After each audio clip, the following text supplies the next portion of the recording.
हम मौलिक अधिकारों के बारे में पढ़ रहे हैं। लास्ट लेक्चर्स में हमने समानता का अधिकार और स्वतंत्रता के अधिकार की बात करी। भारतीय संविधान के द्वारा तीसरा अधिकार जो नागरिकों को प्रदान किया गया है वो है शोषण के विरुद्ध अधिकार। संविधान के अनुच्छेद 23 और 24 में शोषण के विरुद्ध अधिकार का उल्लेख है, जिसके द्वारा भारतीय समाज में एक मनुष्य द्वारा दूसरे के शोषण का अंत कर दिया गया है।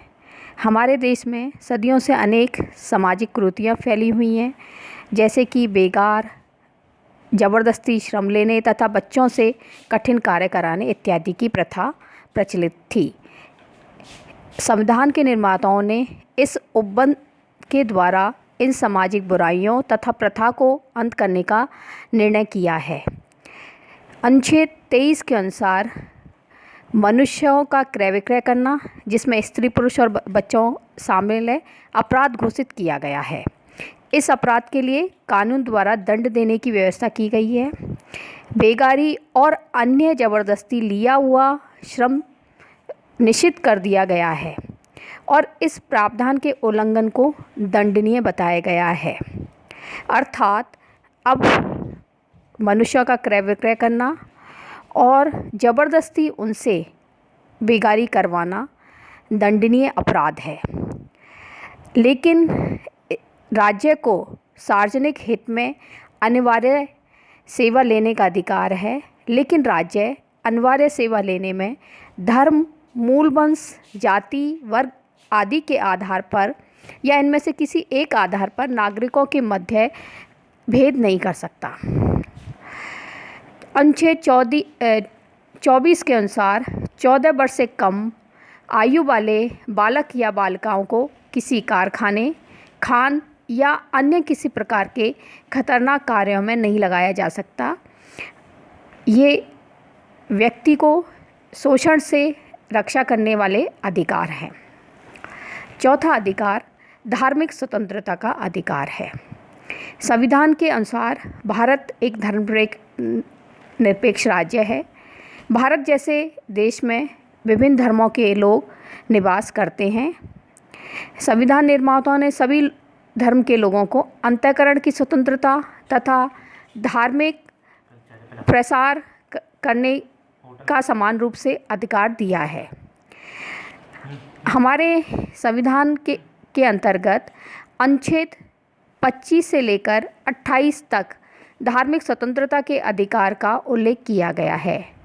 अनुच्छेद 25 के अनुसार प्रत्येक व्यक्ति को सार्वजनिक व्यवस्था, नैतिकता तथा स्वास्थ्य के अधीन रहते हुए अंतःकरण की स्वतंत्रता, किसी भी धर्म को अबाध रूप से मानने, आचरण करने या प्रचार करने का अधिकार है। लेकिन राज्य को यह अधिकार दिया गया है कि वह धार्मिक आचरण से संबंधित आर्थिक, वित्तीय, राजनीतिक तथा लौकिक क्रियाओं को कानून द्वारा नियमित या प्रतिबंधित कर सकता है। अनुच्छेद 26 के अनुसार सभी धर्मों को सार्वजनिक व्यवस्था, सदाचार और स्वास्थ्य संबंधी नियमों के अधीन रहते हुए धार्मिक संस्था स्थापित करने और धर्म संबंधी बातों के प्रबंध करने की स्वतंत्रता है। तो अनुच्छेद 25 के अंतर्गत तो अंतःकरण की स्वतंत्रता है, अपने धर्म को मानने की स्वतंत्रता है। वहीं अनुच्छेद 26 के अंतर्गत धार्मिक संस्थाएं स्थापित करने और धार्मिक संबंधी बातों का प्रबंध करने की स्वतंत्रता है। अनुच्छेद 27 में यह कहा गया है कि राज्य किसी भी धर्म को अपनी ओर से प्रोत्साहित नहीं करेगा, न ही धार्मिक प्रयोजन के लिए किसी व्यक्ति को कर देने के लिए बाध्य कर सकता है।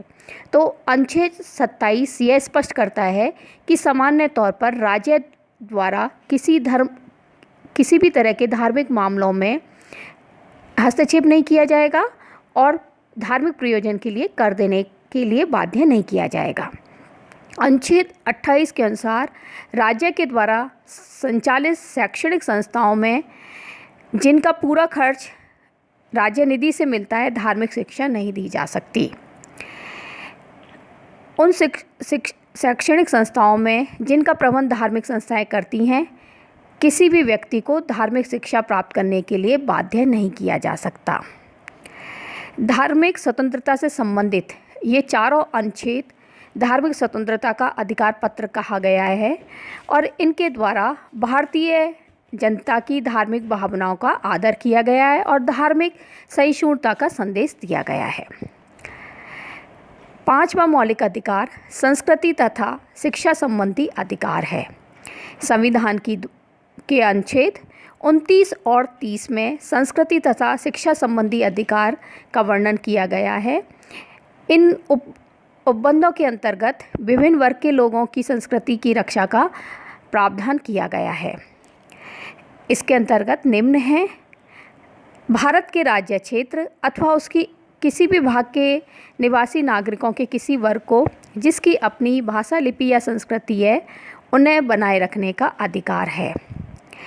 बी, राज्य द्वारा घोषित अथवा राज्य निधि से सहायता पाने वाली किसी भी शिक्षण संस्था में प्रवेश प्राप्त करने से किसी भी नागरिक को केवल धर्म, मूलवंश, जाति, भाषा अथवा इनमें से किसी एक के आधार पर वंचित नहीं किया जा सकता। धर्म या भाषा पर आधारित सभी अल्पसंख्यक वर्गों को यह अधिकार है कि वे अपने रुचि की शिक्षण संस्थाओं की स्थापना करें और उनका प्रबंध करें। राज्य की ओर से शिक्षण संस्थाओं को सहायता देने में राज्य यह भेद नहीं कर सकता कि कोई संस्था धर्म या भाषा पर आधारित किसी अल्पसंख्यक वर्ग द्वारा संचालित है। संस्कृति तथा शिक्षा संबंधी अधिकार का उद्देश्य भारत के अल्पसंख्यक वर्ग के लोगों की भाषा तथा संस्कृति की रक्षा करना है। भारत एक बहुत बड़ा देश है जिसमें अनेक धर्म के अनुयायी निवास करते हैं। उनकी अलग अलग भाषा तथा संस्कृति है। अतः इस मौलिक अधिकार के द्वारा इन सब की रक्षा का प्रबंध किया गया है। सातवां अधिकार है संवैधानिक उपचारों का अधिकार। संविधान में मौलिक अधिकारों का उल्लेख ही नहीं किया गया है, बल्कि नागरिकों को मौलिक अधिकार प्राप्त है उनका प्रयोग करने तथा उनकी रक्षा करने का समुचित संवैधानिक प्रबंधन भी किया गया है। भारतीय संविधान में मौलिक अधिकारों की रक्षा का प्रावधान है जिसे संवैधानिक उपचारों का अधिकार कहा जाता है। अनुच्छेद 32 के अनुसार यदि राज्य या अन्य कोई व्यक्ति नागरिकों के मौलिक अधिकारों का अपहरण करे तो नागरिक उन अधिकारों की रक्षा के लिए उच्चतम न्यायालय की शरण ले सकते हैं। उच्चतम न्यायालय उन अधिकारों की रक्षा के लिए संपूर्ण प्रबंध करेगा और निर्देश और आदेश तथा लेख जारी कर सकता है। इन लेखों के अंतर्गत बंदी प्रत्यक्षीकरण, परमादेश, प्रतिषेध, अधिकार प्रक्षा, उत्प्रेक्षण इत्यादि हैं। संसद को यह अधिकार है कि वह किसी भी अन्य न्यायालय को इस प्रकार के लेख जारी करने का आदेश दे सकता है। संविधान की धारा 226 के द्वारा उच्च न्यायालयों को ये अधिकार प्राप्त है कि वह उच्चतम न्यायालय के उपयुक्त लेखों के अतिरिक्त अन्य तरह के लेख भी जारी कर सकता है। संविधान का ये अनुच्छेद 32 अत्यंत महत्वपूर्ण है। बंदी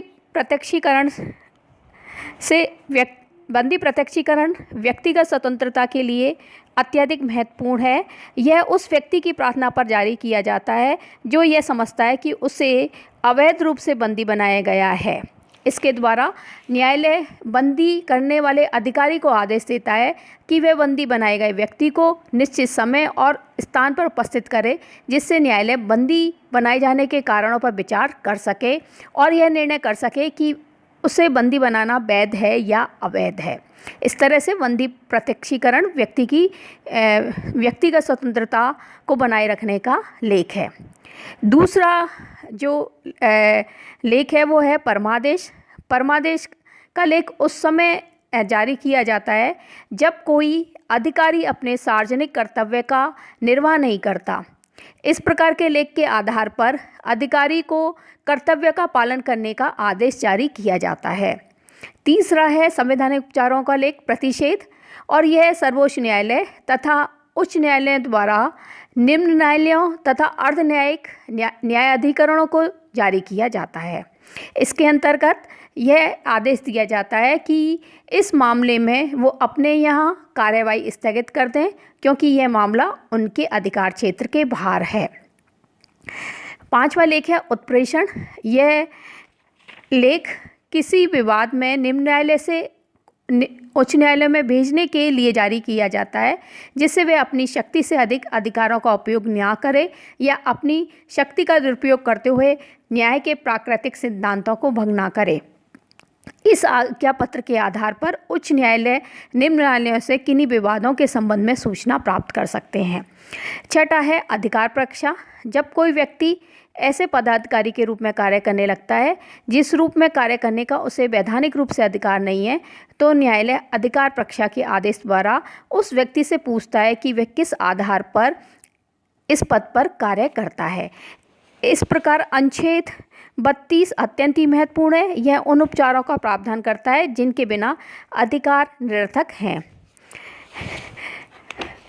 वर्तमान में ये 6 मूल अधिकार हैं। संविधान में 7 मौलिक अधिकारों की बात की गई थी। जो मौलिक अधिकार अब नहीं है वो है संपत्ति का अधिकार। मूल संविधान में अनुच्छेद 31 में संपत्ति के अधिकार का वर्णन किया गया और इस अनुच्छेद के अनुसार सभी नागरिकों को संपत्ति अर्जन करने, उस पर स्वामित्व रखने तथा उसका क्रय विक्रय करने का अधिकार है। अनुच्छेद 31 में कहा गया कि बिना कानून के अधिकार के किसी व्यक्ति को की संपत्ति का हरण नहीं किया जा सकता, लेकिन संपत्ति के अधिकार पर राज्य को समय समय पर हस्तक्षेप रहा, क्योंकि राज्य सार्वजनिक प्रयोजन के लिए किसी भी व्यक्तिगत संपत्ति को हस्तगत कर सकती थी अनुच्छेद 31 के अंतर्गत, लेकिन उसे ऐसा करने के लिए कुछ कंडीशंस का पालन करना जरूरी था। कानून के अधिकार से ही राज्य संपत्ति का राज्य ले सकता था। जिस कानून के द्वारा संपत्ति हस्तगत की जाएगी उस कानून में क्षतिपूर्ति की रकम निश्चित होगी या क्षतिपूर्ति के उन सिद्धांतों का निरूपण रहेगा जिनके लिए द्वारा क्षतिपूर्ति की मात्रा निर्धारित की जाएगी।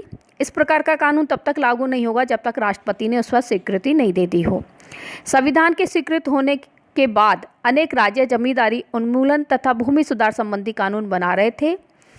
यद्यपि न्यायालय ने इन अधिनियमों के द्वारा क्षतिपूर्ति की व्यवस्था के संबंध में कुछ नहीं कहा, लेकिन मूल अधिकार तथा अन्य संवैधानिक आधारों पर इन अधिनियमों की कुछ धाराओं को अवैध घोषित कर दिया गया। इस तरह संपत्ति से संबंधित बहुत सारे संशोधन समय समय पर आते रहे और न्यायालयों में उनको चुनौती दी जाती रही और बाद में अंततः 44वें संवैधानिक संशोधन के द्वारा संपत्ति के मौलिक अधिकार को समाप्त कर दिया गया है और अब संपत्ति का अधिकार मौलिक अधिकार नहीं रहा है, बल्कि ये कानूनी अधिकार रहा है। इस प्रकार हमारे संविधान में 7 मौलिक अधिकार थे, लेकिन अब 6 रह गए हैं और संपत्ति के अधिकार को समाप्त कर दिया गया है।